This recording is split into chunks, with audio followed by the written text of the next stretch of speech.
오늘 우리에게 주시는 하나님의 말씀은 마가복음 16장 1절에서 8절까지 말씀입니다. 한 절씩 교독하겠습니다. 안식일이 지남에 막달라 마리아와 야고보의 어머니 마리아와 또 살로메가 가서 예수께 바르기 위하여 향품을 사다 두었다가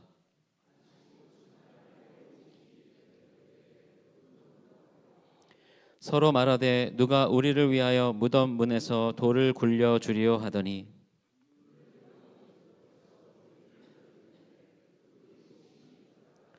무덤에 들어가서 흰옷을 입은 한 청년이 우편에 앉은 것을 보고 놀라매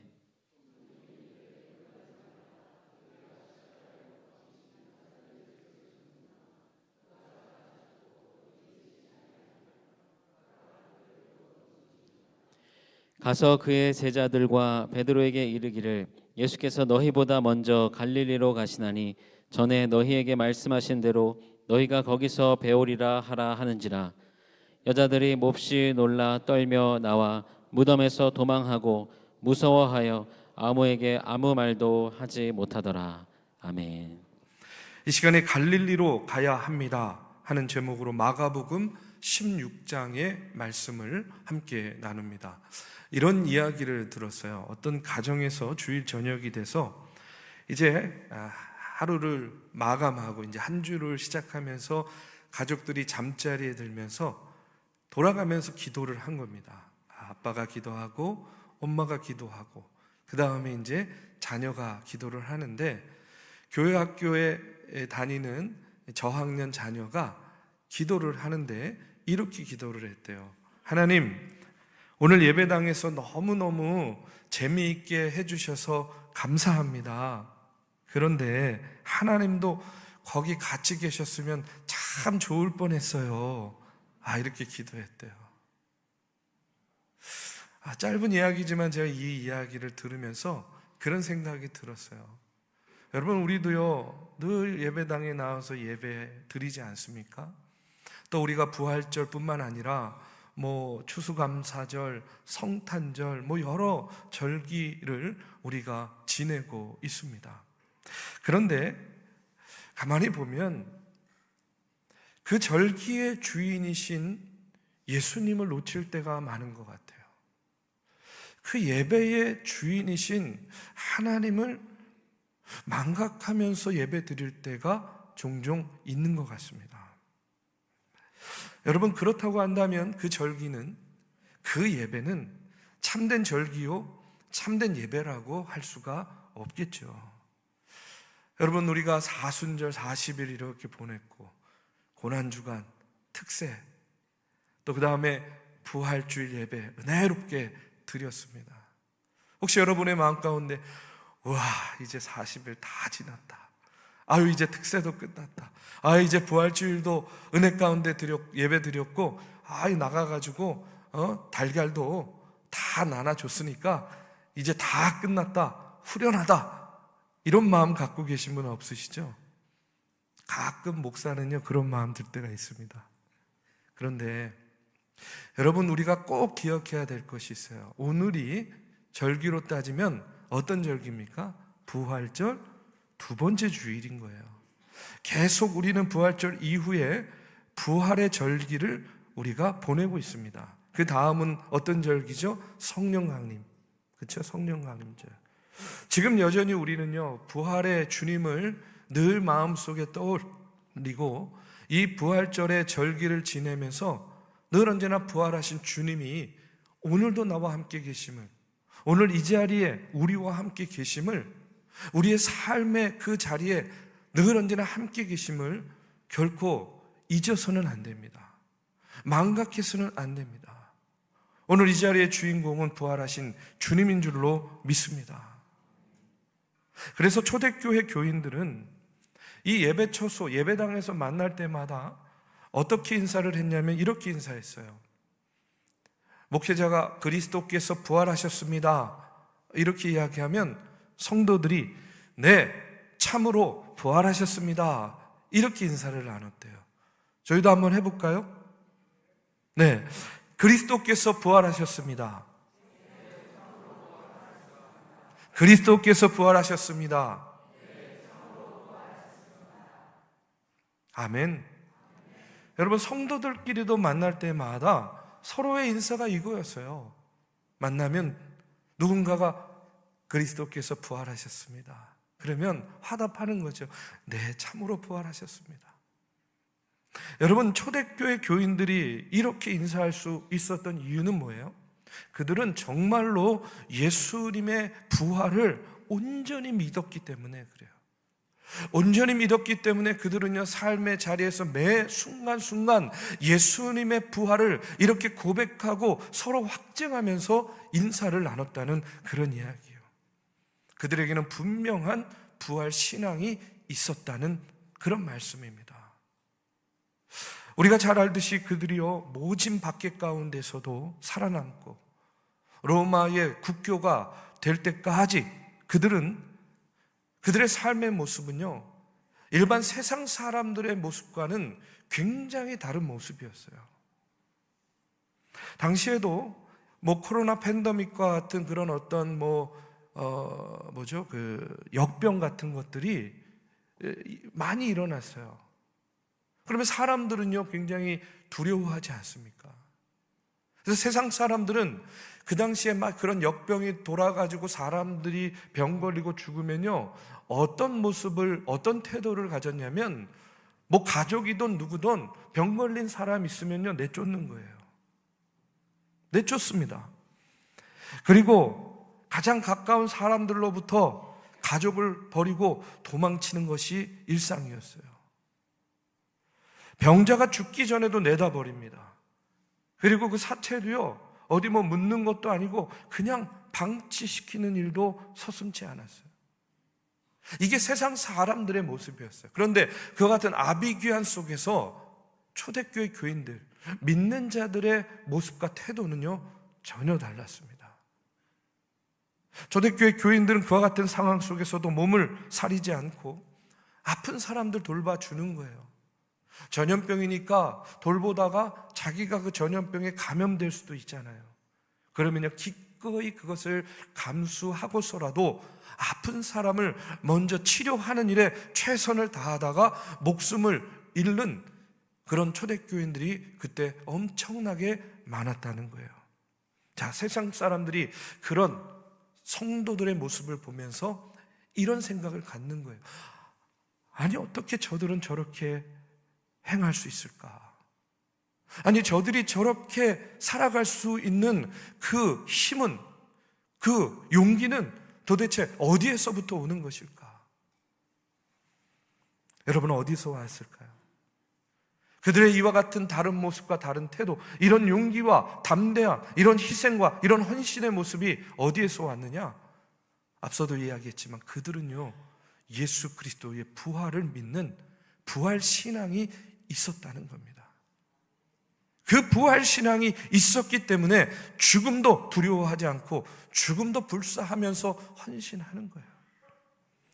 그리고 그들은요, 그 부활의 신앙을 가지고 함께 모여서 예배하는 겁니다. 예배하면서 나와 같은 사람이 또 있구나, 여기도 있구나, 저기도 있구나, 서로 확인하면서 힘을 얻는 거예요. 능력을 얻는 거예요. 바로 부활 신앙을 통해서, 예배하는 예배를 통해서 그들은요, 그와 같은 힘과 그와 같은 능력으로 그 당시 세상 사람들과는 다른 모습으로 세상을 섬기고 아픈 자들, 병든 자들, 가난한 자를 섬기는 그와 같은 성도의 모습을 보여줬다는 거예요. 그런데 여러분, 그들이 예배 드릴 때 마음 편하게 예배 드릴 수 있는 환경이었습니까? 그렇지 않았거든요. 예배 드리다 발각되면 잡혀가는 거예요. 요즘 말로 하면요, 직장도 잃을 수도 있습니다. 십자가에 달려서 죽을 수도 있고요, 심지어는 사자밥이 되기도 했어요. 그들은 목숨을 걸고 신앙을 지켰고, 그들은 목숨을 걸고 예배의 자리를 지켜냈다는 거예요. 그런데 그들이 믿음을 지키고 예배의 자리를 지켜냈더니 그 이후에는 성령께서 그들을 지켜주신 거예요. 아멘. 초대교회 믿음의 선배들은 언제 어떤 상황 가운데서도 함께 주님의 전에 모여서 예배함으로 부활하신 예수님을 만나고 예수님과 교통하는 그와 같은 삶을 살았다는 이야기입니다. 바로 예배를 통해 부활의 주님을 만나고 그 힘으로 세상 사람들을 위해 헌신한 것. 자, 그런데 그랬던 그들이요, 변화되기 시작했어요. 변질되기 시작했습니다. 그게 언제였냐면 바로 기독교가 로마의 국교가 된 이후부터 그들의 삶, 그들의 신앙의 모습과 태도가 달라지기 시작했어요. 여러분, 좀 아이러니하지 않습니까? 그 이전에는요, 밖에 가운데에서 가슴 졸이고 그 목숨을 걸고 그 예배의 자리를 지켜냈는데 이제는 국교가 됐어요. 마음 놓고 예배 드릴 수가 있는 거예요. 그러면 이제 편안하게 예배 드리고 은혜롭게 예배 드리고 성령 충만하게 예배 드리면 되는데, 중요한 거는 아이러니하게도 그때부터 교회와 성도들이 변질되기 시작했다는 거예요. 여러분, 이유가 무엇이겠습니까? 저는 이렇게 말씀드리고 싶어요. 그들이 그때부터 세상과 타협했기 때문이다. 이제 편안하게 예배드리고 국교가 되니까 그들이요, 세상과 타협하기 시작했다는 겁니다. 세상에 잘 보이려고 하고 세상의 요구를 들어주려고 하고, 그러다 보니까 주님이 점점 필요가 없게 되는 거예요. 아니, 필요가 없는 게 아니라 이제 거추장스럽게 느껴지는 겁니다. 이제 그들의 기준은 교회의 머리가 되신 주님이 아니에요. 오직 세상의 가치, 세상의 요구가 그들의 기준이 되었다는 거예요. 그때부터 교회는 점점 주님을 의식하지 않습니다. 부활하신 주님은 안중에도 없게 되는 거예요. 그러니까 그때부터 영적인 능력이 나타나지 않게 된 것이죠. 며칠 전에 신문을 보는데 어느 신문 헤드라인에 이런 문구가 적혀 있는 것을 보게 됐습니다. 총선 이후 정치권의 지각 변동 가능할까? 여러분, 어떻게 생각하십니까? 가능할 것 같습니까? 가능하지 않을 것 같습니까? 저는 노 코멘트 하겠습니다. 자, 그런데 여러분, 교회는요, 이미 오래전부터 지각 변동이 일어나기 시작했어요. 여러분, 코로나 팬데믹 이전부터요, 교회는요, 엄청난 지각 변동이 일어났습니다. 교회 학교에 아이들이 없어지고 청년, 청장년 세대들을 찾아보기가 어렵게 되었어요. 팬데믹 이후에는요, 그것이 더욱더 급속도로 진행되었어요. 그것뿐만이 아니죠. 교회에 나와서 예배드리고 싶어도 연로하여서, 거동이 불편해서, 여러 가지 육신의 질병, 이런 것 때문에 마음은 원인데 육신이 약해서 그렇게 하지 못하는 그런 성도들이 얼마나 많이 생겼습니까? 그런데 저는요, 이렇게 믿습니다. 어떻게 믿냐면, 아무리 외부의 상황과 환경이 우리를 흔들어도, 아무리 지각 변동이 일어난다 하더라도 우리의 중심이 바뀌지 않고, 여러분, 우리가 부활하신 주님의 권세와 능력 안에 머무는 한 흔들릴지언정 절대로 무너지지 않을 것입니다. 여러분, 그와 같은 믿음 가운데에 오늘 부활하신 주님을 바라보며 여러분 이 시간 예배하시기를 주님의 이름으로 축복합니다. 부활하신 주님이 함께 하시기 때문에 어떤 경우에도 흔들릴지언정 무너지지 않는다. 앞서가시며 일하시는 우리 부활하신 주님이 우리의 앞길을 인도하시기 때문에 여러분, 아무리 우리의 미래가 암담하게 보일지라도 하나님은요, 여기까지 인도하셨듯이 이제 더 큰 은혜로 우리의 발걸음을 인도해 주실 줄로 믿습니다. 오늘 말씀에 보면 이제 예수님의 무덤을 찾는 여인들의 모습이 나와요. 이들이 왜 무덤을 찾느냐? 지난 금요일에 장례식 때 너무 황망하게 주님이 십자가에 달려 죽으신 거예요. 그러다 보니까 그 몸에 향유조차 제대로 발라드리지 못한 거예요. 그래서 향유를 준비해 가지고 무덤으로 가는 겁니다. 가면서도 걱정이 있었을 거예요. 어떤 걱정이겠습니까? 아니, 그 무덤에 가면 돌이요 다 그 무덤을 막고 있는데 그 돌은 어떻게 치우나, 뭐 여러 가지 준비와 생각들을 가지고 이제 무덤으로 간 거예요. 그런데 오늘 말씀에 보니까 그런 준비와 그런 걱정이요 다 기우였어요.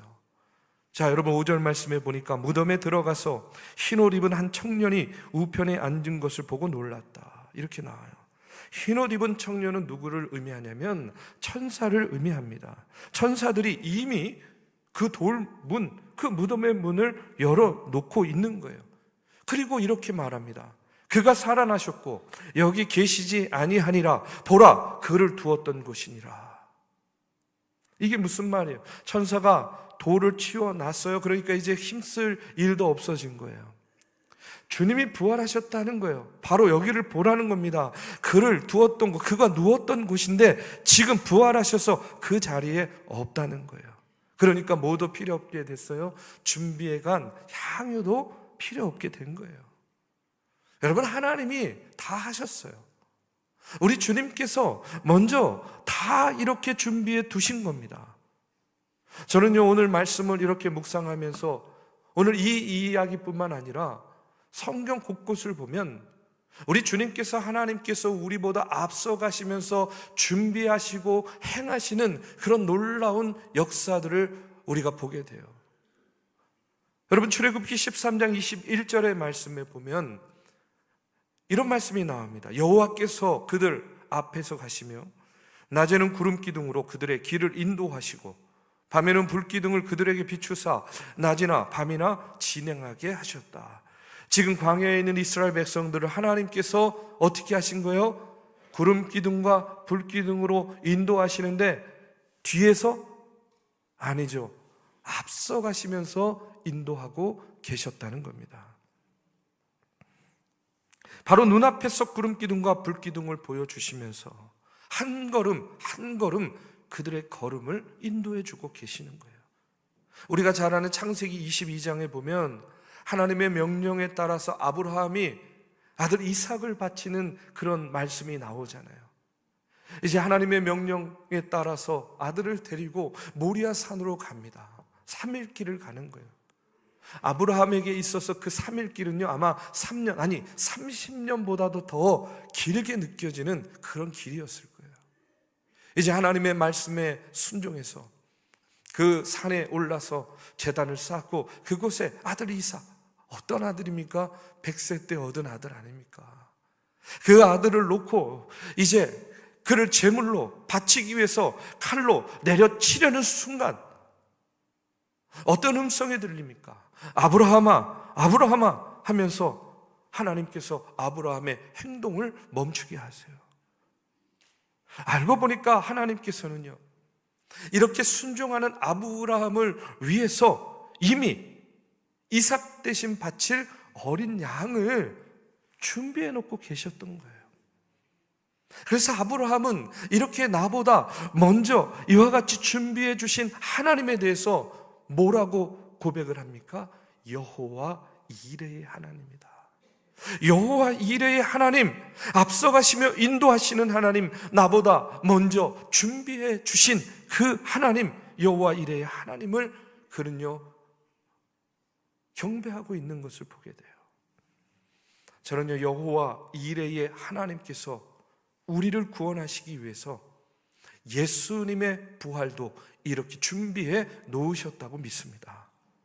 로마서 5장 6절에서 8절에 보면 우리가 아직 연약할 때의 기약대로 그리스도께서 경건하지 않은 자를 위하여 죽으셨도다, 이렇게 나오고 있어요. 하나님께서는 우리가 아직 연약할 때에, 우리가 아직 죄인 되었을 때에, 우리가 아직 원수 되었을 때에 그 아들의 죽음을 통해서 먼저 당신과 우리를 화목하게 하시고 그 다음에 우리를 죄 가운데에서 구원해 주신 거예요. 우리를 구원하시기 위해서 독생자 예수를 보내주시고 인간의 몸으로 살게 하시고 고난과 순환 그리고 부활을 예고하신 다음에 어떻게 하셨습니까? 그 말씀 그대로 이루셨어요. 그리고 지금 다시 살리신 이 부활의 사건, 이 모든 것 누가 하신 겁니까? 여호와 이레의 하나님께서 오늘 저와 여러분의 구원을 위해서 이미 준비하고 예비해 놓으신 거라는 겁니다. 오늘 우리는 이와 같이 앞서 행하시고 준비해 주신 여호와 이레의 하나님을요 믿기만 하면 돼요. 믿기만 하면 됩니다. 여러분 믿으십니까? 여러분 이 믿음이 얼마나 중요하냐면요, 어떤 분들은요 하도 많이 들어서 정말로 믿고 싶은데 진심으로 믿어지지 않는 경우가 많아요. 그러니까 여러분 이와 같은 예수님의 순환과 고난 그리고 이 부활, 천국에 대한 소망, 이런 것들이요 믿어지는 게 은혜입니다. 이게 믿어지는 게 은혜예요. 믿고 싶은데 죽어도 안 믿어지는 게 있잖아요. 얼마나 답답합니까?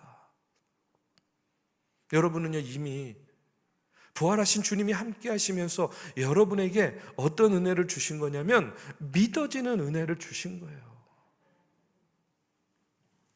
부활신앙은 바로 이와 같은 믿음에서 시작되는 거예요. 그런데 오늘 이어지는 말씀 7절에 보니까 이런 말씀이 나옵니다. 가서 그의 제자들과 베드로에게 이르기를 예수께서 너희보다 먼저 갈릴리로 가시나니 전에 너희에게 말씀하신 대로 너희가 거기서 배우리라 하라 하는지라. 이렇게 나와요. 부활하신 주님이 먼저 가신 곳이 있어요. 어디입니까? 갈릴리예요. 갈릴리로 가셨어요. 여러분 갈릴리가 어떤 곳인지 아시죠? 제가 설명할게요. 잘 들어보십시오.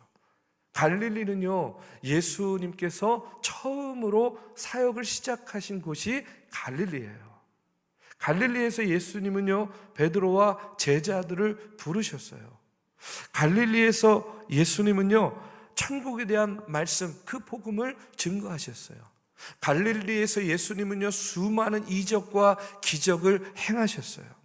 그리고 갈릴리는요 그렇기 때문에 예수님과 제자들에게는요 너무나 잊을 수 없는 그런 곳이 바로 갈릴리였습니다. 그리고 또 갈릴리는 어떤 곳인가? 바로 주님이 부활하신 후에 제자들을 만나기로 약속하신 곳이 갈릴리예요. 마가복음 14장 27절 28절에 보면 이런 말씀이 나옵니다. 예수께서 제자들에게 이르시되 너희가 다 나를 버리리라. 이는 기록된 바 내가 목자를 치리니 양들이 흩어지리라 하였음이니라. 그러나 내가 살아난 후에 너희보다 먼저 갈릴리로 가리라. 내가 살아나서 먼저 갈릴리로 갈 것이다. 예수님께서 이미 제자들에게 말씀하시고 약속하신 겁니다. 그 말씀 그대로 부활하신 주님이 갈릴리로 가신 거예요. 당신의 사역을 시작하신 곳, 당신의 제자들을 부르신 곳, 그리고 지금 그 제자들이 낙심하여 있을 때에 예수님께서 그들을 만나기 위해서 지금 갈릴리로 가신 거예요. 그리고 또 갈릴리는 어떤 곳이냐면 당시에는요 굉장히 갈릴리가 멸시받고 천대받는 땅이었다는 겁니다. 요한복음 1장 46절에 보면 어떤 이야기가 나오냐면 빌립이 예수님을 만났어요. 그리고 너무나 흥분했어요. 그래서 친구 나다나엘을 찾아가가지고 나다나엘에게 메시아일지도 모르는, 아니 메시아인 예수를 내가 만났어 라고 이렇게 이야기를 하니까 나다나엘이요 그 이야기를 듣고 어떻게 반응하냐면 이렇게 이야기해요. 나사렛에서 무슨 선한 것이 날 수 있느냐. 이 나사렛 사람들 들으면 무지하게 기분 나쁜 말이죠. 그렇죠? 예, 무지하게 기분 나쁜 말입니다. 나사렛에서 무슨 선한 것이 날 수 있느냐. 왜 이렇게 이야기했냐면 이 나사렛 지역이요 갈릴리에 포함된 작은 마을이었어요. 갈릴리 지역에 포함된 작은 마을.